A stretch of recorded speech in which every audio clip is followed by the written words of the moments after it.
Salve, salve galera, beleza? É isso aí, mais uma aula nossa? Com certeza, né? Olha o tema aqui, ó, tema de lado. Vamos abordar dengue. Brasil tem nova epidemia. São Paulo concentra a maioria dos casos de saúde. Eita, nós, tema central, né, pessoal? Sempre cai, né? Sempre cai. Ainda mais agora, quando a gente tem o contexto da dengue, ela não está sozinha. O mosquito Aedes aegypti está atacando agora, não é só dengue, não. Dengue, chikungunya e zika. 3 pontos para a gente estar pegando aqui. E a zika está preocupando pra caramba, né, pessoal? Vou falar sobre ela aqui, vamos entender um pouquinho sobre a zika sim, pessoal. E a zika, ela está com casos de microcefalia, mais de 1.400 casos só na região Nordeste. Preocupante, né? Demais, professor, demais, demais, demais. Preocupação acima da média, podemos dizer assim. O Ministério da Saúde ele é um pouco lento nisso, mas podemos dizer, estamos em caso de epidemia, pessoal. Chegamos ao patamar de uma epidemia hoje em dia. Sem sombra de dúvida alguma, batemos a porta desse caso epidêmico. Pensando nessa realidade, então, o que a gente tem para estar destacando? Coloquei algumas referências para vocês, a gente pensar no caso da dengue e além dela, né? Sintomas básicos, só para tentar identificá-los aí melhor. Quando eu destaco os sintomas, nós estamos falando de forte dor de cabeça, febre súbita e alta, dor atrás dos olhos, falta de apetite, dor nos ossos, manchas avermelhadas parecidas com sarampo na pele, náuseas e vômitos, moleza e cansaço. Essa é a dengue convencional. A diferença dessa dengue para outra, olha aqui, que é a hemorrágica, veja você, ela está justamente nesse ponto, ó, as dores abdominais. Viram lá? E não falo aqui, por exemplo, de manchas. Já tem esse ponto de diferença. A dengue hemorrágica é um quadro, né, evolutivo. E dados que vieram acontecendo, professor? Gente, a dengue, ela sempre foi um problema de saúde no Brasil, tá? Mas segundo o Ministério da Saúde, em 2015, o país teve um aumento expressivo na quantidade de casos da doença e já registra mais de 220 casos de dengue por hora. Entre os dias 1º de janeiro e 18 de abril, o país registrou 745,9 mil casos de dengue, um aumento de 234,5% em relação ao mesmo período do ano passado, gente. Valores absurdos. É claro, pessoal, que entre esse cenário a gente tem que chamar a atenção que o estado de São Paulo, ele também, o Sudeste, teve uma alta contaminação, um alto índice de tudo isso. Isso se explica por quê, então, professor? Isso se explica, gente, basicamente porque nós tivemos aquela falta de água no ano passado em São Paulo. Aquela falta de água em São Paulo foi marcante. A população começou a acumular demais água, ela foi estocando água em casa. E muitas das vezes essa água toda foi mal armazenada. E esse mau armazenamento dessa água é que gerou um problema crucial, a questão dos surtos e epidemia da dengue na região do Sudeste. E é claro, a pessoa armazenava errado, vinha um mosquito, água limpa, óvulo, e a contaminação em dengue se espalhou rapidamente. Surtos de dengue, gente, podem acontecer, pontuando aqui, ó, surtos de dengue podem acontecer quando mudam fatores como clima e migração do inseto.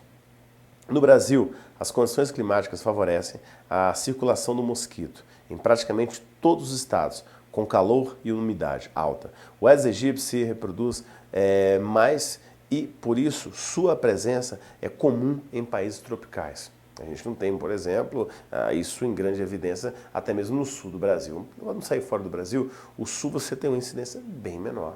Tempo mais frio, né, você não propicia tanto. Agora, o contexto tropical, temperaturas mais elevadas, isso provoca situações, do caso da dengue, mais corriqueiras. A gente tem que estar atento a isso aí, né, e aos seus surtos que se espalharam, principalmente na região sudeste e nordeste.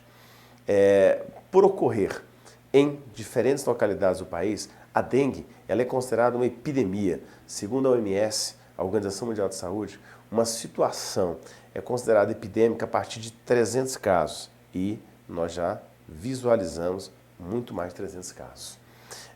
Para cada 100 mil habitantes. No Brasil, a incidência de dengue em 2015 é de 367,8 casos para cada 100 mil.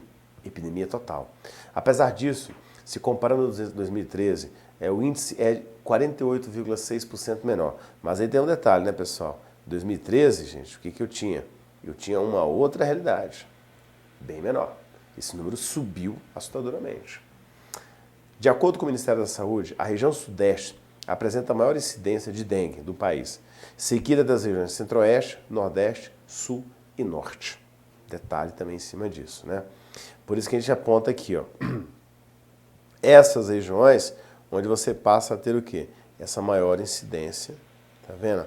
Essa maior incidência que nós temos aí de temperaturas mais elevadas. Propicia o caso da dengue, né? O que mais?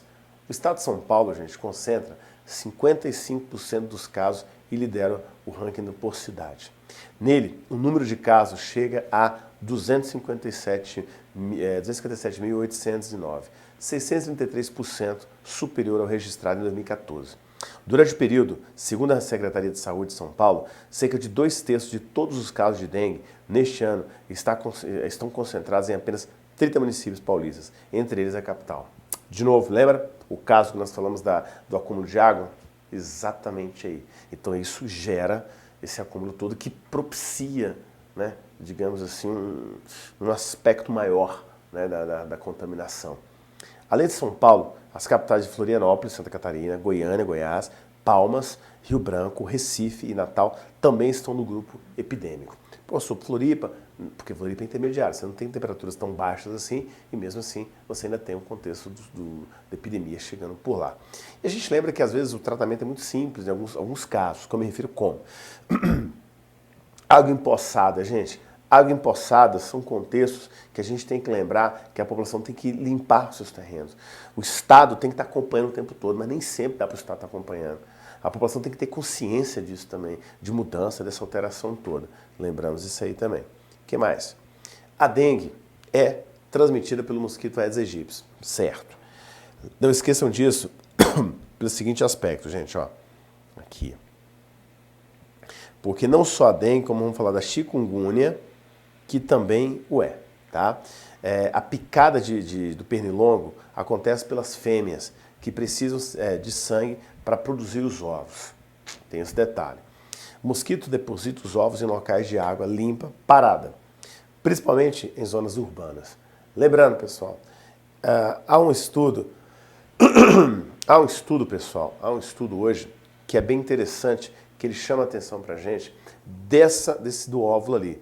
Então vem um mosquito, copula com o mosquito fêmea e os ovos que serão postados serão completamente estéreis, morre tudo. Então você já consegue evitar bastante. Rio de Janeiro, região litoral, Nordeste também já estava utilizando esse tipo de pesquisa e estava bem avançado.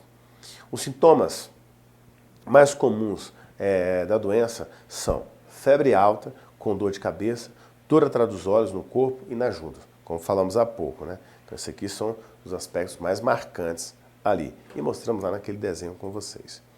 As áreas, né, mais afetadas com a dengue no mundo hoje são América do Sul, nós, né, totalmente países tropicais, Central, Haiti, por exemplo, Caribe, inclusive algumas delas como a chikungunya, a zika, acredita que veio de lá também. Nós temos a Central e do Norte, além da África, intensificado o contexto tropical na África também, Austrália, Caribe, China, Ilha do Pacífico, Índia, Sudeste Asiático e Taiwan. Vejam vocês, todos os locais de clima tropical ou equatorial, clima quente, né? Na América do Sul, Brasil, Colômbia, Bolívia, Paraguai, Guiana Francesa, Suriname, Venezuela e Equador. Casos, surtos e epidemias de dengue. Atualmente, o único método de previsão é o controle da proliferação do transmissor, através de cuidados básicos para evitar potenciais criadores do mosquito, como pulverizar áreas com pesticidas e evitar água parada em locais como caixas d'água, pneus, carcaças, tonéis e vasos de plantas. Fiscalização, a própria população pode estar fazendo isso. Ela pode estar passando, olhando, vendo o tempo todo, acompanhando, sabendo se tem ou não, vizinhança, chama, liga o Estado. Isso é o fator aqui por trás desse aspecto nosso. Que mais? A influência da crise hídrica. Tem algum momento, professor? Tem a ver? Então tem.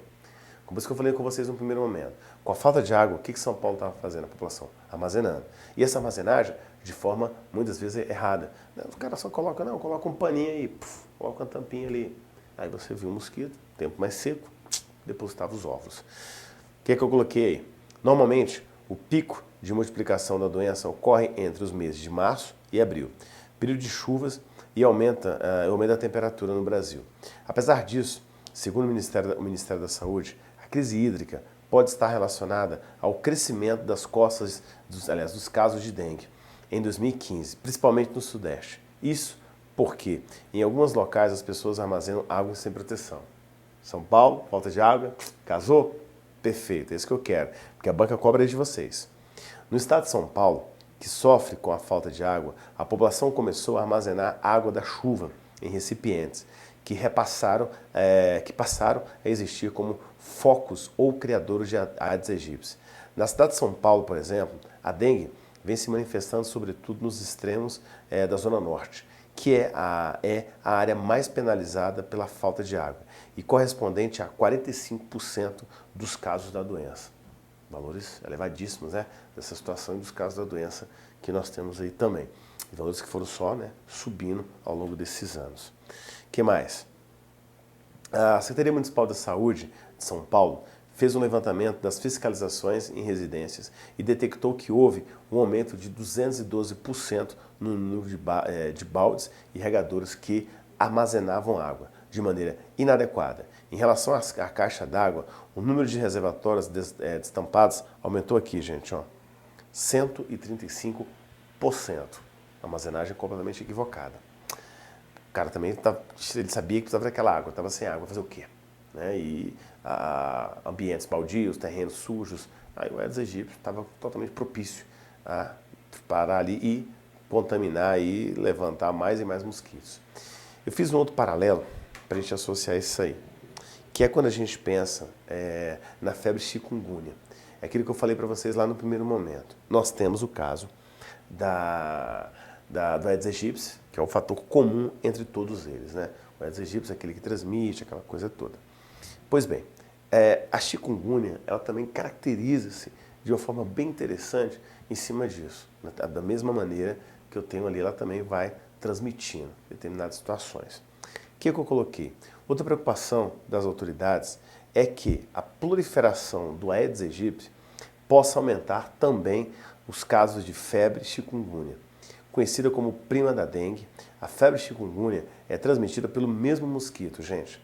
O nome chikungunya deriva de uma palavra em Makonde, língua falada por um grupo que vive no sudeste da Tanzânia e norte da Moçambique, na África. Significa aqueles que se dobram, aqueles que se retorcem porque as dores são intensas. Descrevendo a aparência em várias pessoas que sofrem com a artralgia, dor nas articulações, característica básica da chikungunya. Aí você tenta buscar o quê? Uma distinção, uma diferença entre uma doença e outra para tentar entendê-la.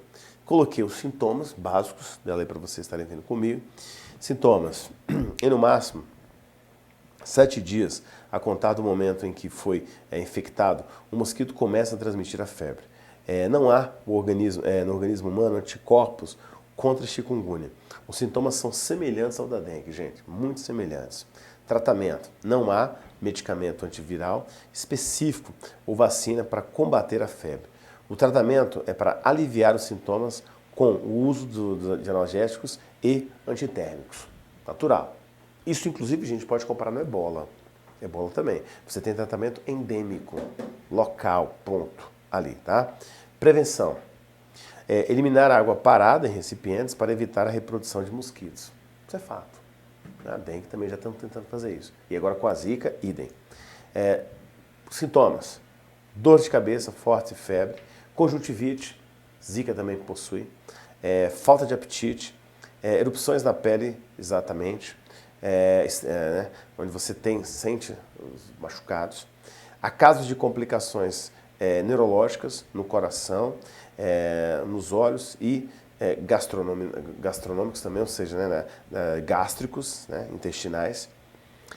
Indisposição e cansaço, a pessoa está o tempo todo morgada, não consegue avançar em nada, e dor na articulação, chegando a impedir os movimentos e perda por meses, depois que a febre passa, a pessoa vai se recuperando. Detalhe, distinção básica ali que a gente viu, entre essas é quando ele fala aqui, ó, do cenário da conjuntivite. Então a conjuntivite aqui, ela é crucial, marcante. O cara está com moleza, está com dores, ele já começa a manifestar esse tipo de doença. Atenção a isso. Não leva a óbito, não leva a óbito, gente. Nós não temos casos de óbito da doença. Isso aí você pode ficar tranquilo. A medicina não tem nenhuma literatura que fala sobre isso. Assim, não é normal, se a pessoa, salvo se você tomar ácido salicílico, que é Aécio. Aí você pode evoluir para um quadro bem danoso, mas mesmo assim, o tratamento adequado dá para reverter qualquer situação de óbito nesse caso. O que eu coloquei mais aí? A doença tem os mesmos sintomas que a dengue, febre, dores nas articulações e mal-estar. Além disso, só tem um sorotipo, ou seja, cada pessoa só pega uma vez e seu corpo desenvolve anti-imunidade. Embora tenha caráter epidêmico, ela não causa hemorragias e raramente leva à morte. Tá vendo o que eu falei para vocês? Então, levemente à morte. Raramente leva à morte, né? Nas Américas, em outubro de 2013, teve início uma grande epidemia de chikungunya em diversas ilhas do Caribe, gente, em comunidades afetadas recentemente. A característica marcante são epidemias com elevadas taxas de ataque, que variam de 38% a 63%. Preocupa, né, gente? Preocupa porque nós já temos o caso da dengue, que nos chama atenção, e de repente você veio para um outro caso, uma outra situação também bastante danosa aí para a humanidade, né? Tem esse caso e doenças tropicais são doenças tropicais. Embora controlada atualmente, a chikungunya é relativamente nova no país e os primeiros registros do caso aconteceram em 2014, diagnosticados em pessoas que viajaram recentemente para países onde ocorre a transmissão. Até março de 2015, o Brasil registrou o total de 2.103 casos da doença. Tá vendo, gente? Eu posso caracterizar isso como o quê? Epidemia. Exatamente. Caracterizamos isso também como epidemia. Cabe ressaltarmos isso aí. A esperança, professor, de um tratamento, de uma vacina? A Fiocruz, o Instituto Oswaldo Cruz, já vem testando a vacina. Recente, nós temos o caso da dengue, a vacina já é avançada, o caso, inclusive, não sabemos se poderia atingir a zika, a chikungunya, mas está na fase número 2. Ela está sendo testada em pequenas comunidades, ali muito pouco ainda. Ela tem que avançar para a fase 3, que tem que atingir milhares de pessoas para saber se a vacina é eficiente ou não. A fase 2 equivale que você já tem a substância. Laboratorialmente você já está testando, só que tem que avançar. Nós temos uma descoberta de vacina nova no México. Essa do México já passou por todos esses trâmites. Já foi testada, validada daqui, dali, então a coisa já está bem mais organizada dessa do México. Mas o que eu coloquei? O que a mídia nos traz? Desde 2011, o Instituto Butantan, né, que é o precursor nisso aí também, junto, pesquisa uma vacina inédita contra a dengue. Essa aqui do Butantan, ó, que está ainda tramitando. A vacina foi criada para os 4 tipos de vírus existentes. Ela ainda está em fase de teste e precisa da aprovação da Anvisa. Teste, milhares de pessoas. Responsável por autorizar o procedimento. Segundo o Instituto, a vacina se mostrou 90% eficaz nos testes com voluntários, mas muito pouco ainda. A previsão é que a vacina esteja disponível para a população até o início de 2017.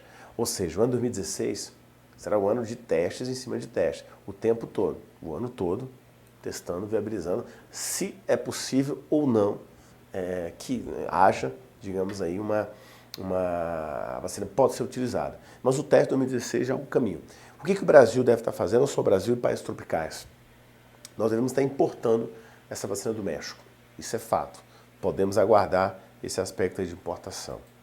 E aí eu cheguei na zika para a gente estar pensando. Como é que ela é, professor? Vamos ver? Doença. A doença pode ter sido detectada na Bahia, gente, mas ainda não está confirmada. A suspeita é de que ela tenha sido trazida para o Brasil durante a Copa do Mundo. E a zika, gente, ela está nos preocupando agora justamente porque nós temos os casos de microcefalia, né? Então, esses casos de microcefalia é que está os que estão nos preocupando agora. O que acontece? A criança nasce com um cérebro menor do que o perímetro de 33 centímetros abaixo, 28 centímetros. Causa, o que pode causar, professor? Problemas cognitivos nessa criança, ela não vai ter todo o discernimento dela, integral ou parcial.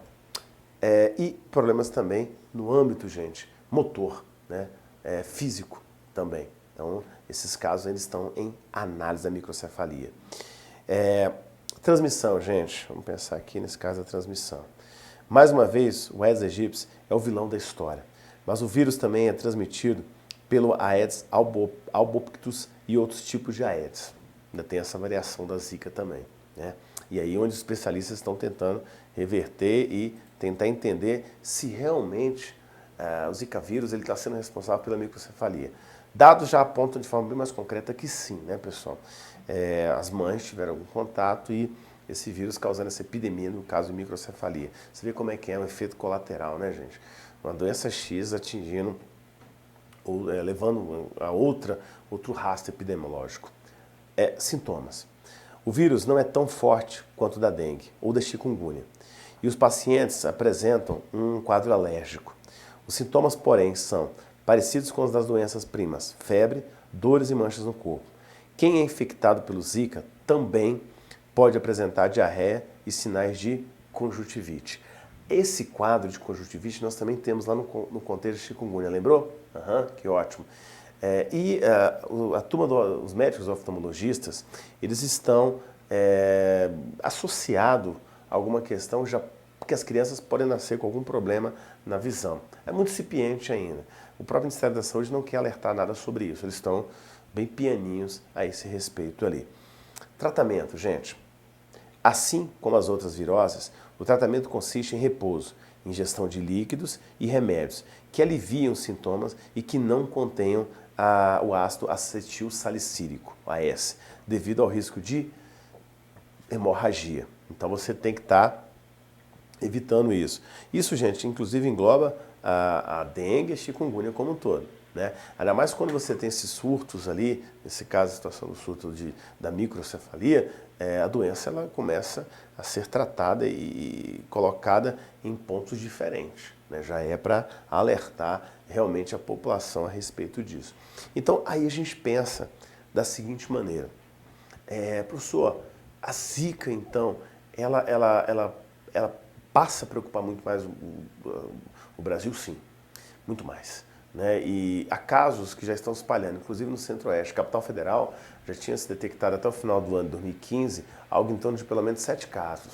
Esse número pode subir. Pessoas que vieram, na verdade, do Nordeste para cá, né? Então a sensação de alerta ela vai ser sempre elevada quando se fala em contexto do Zika vírus para a gente, tá certo? Ótimo, pessoal. Atenção então à dengue, a essas epidemias que continuam, a situação do Zika vírus evoluindo por esse quadro da microcefalia, que isso tudo, gente, e não cai na prova não, despenca na prova, beleza? Então, até a próxima aula nossa, se Deus quiser. Segura aí que eu volto já.